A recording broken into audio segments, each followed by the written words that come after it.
Hi everyone, my name is Ravindra Linden. I'm a freshman here at COC and I'm currently majoring in psychology. I've been taking classes since high school and I'm really interested in the mind over matter aspect of human behavior. When I'm not studying or working at El Pollo Loco, I'm usually training Brazilian Jiu Jitsu or working on my Pokemon card collection. So, how did I even end up getting stuck on this deserted island? I was honestly on a flight heading towards a very high stakes Pokemon tournament towards the Pacific Ocean. And while we were crossing over the Pacific Ocean, when I talk high stakes tournament, this tournament was worth thousands and thousands of dollars.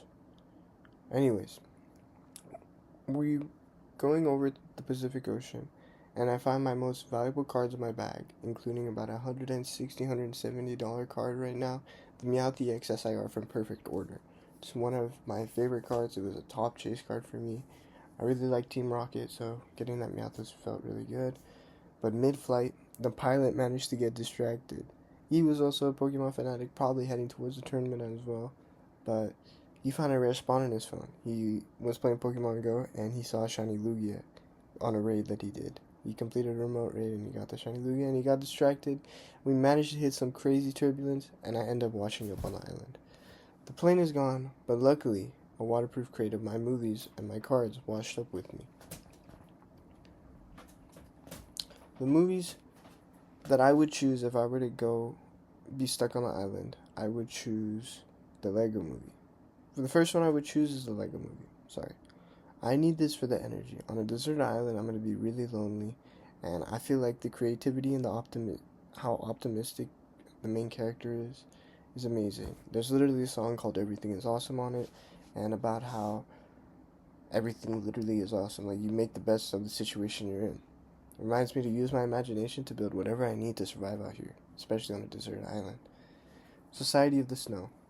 This movie was breathtaking. Understanding that these people were stranded for 72 days, starving, dehydrated, everything and anything sick.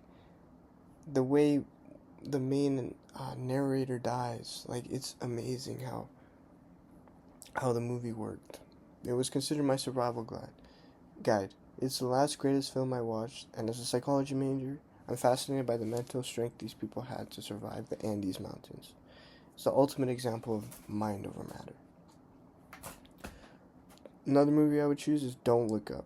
I recently watched this movie as well, and honestly, I'm bringing this for the social commentary. It's a hilarious but really dark outlook on how people react or don't react to a crisis. Hence, being I'm in a crisis right now. Being alone on an island, I'll have plenty of time to analyze the psychological breakdown of these characters and understand what's really going on in their head and what they're portraying.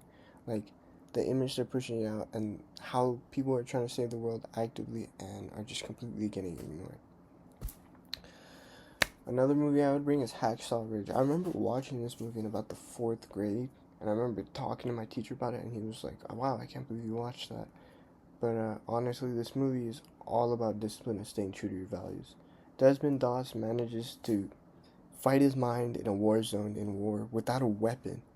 He relies entirely on his mental integrity and toughness to face what is going on. Like, it's insane how he faced the Asian soldiers, the Japanese, and it's just crazy thinking about how many people he saved following his values and his core beliefs.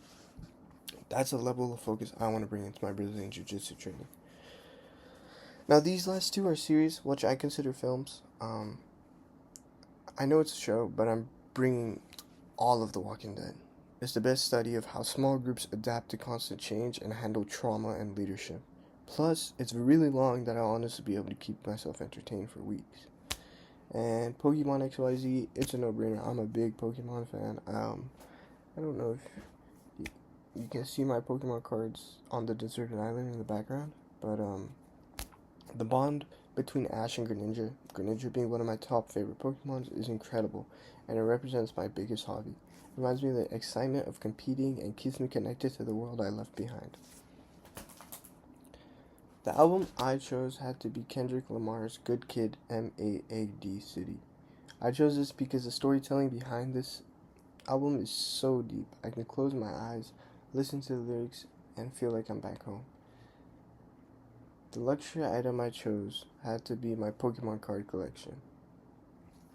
I have a bunch of cards dating back to around 2016, and my brother has a bunch of 1996 Pocket Monsters that he gave to me, and honestly, the emotional bond I have with these cards is insane.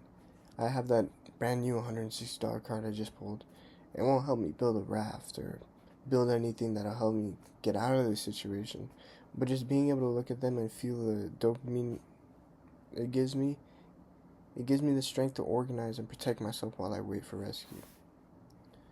Um, yeah. So that's my list, guys. I'm looking forward to this class and seeing what everyone else would bring to their own island. And I thank you for watching. I hope you have a great day. Bye bye.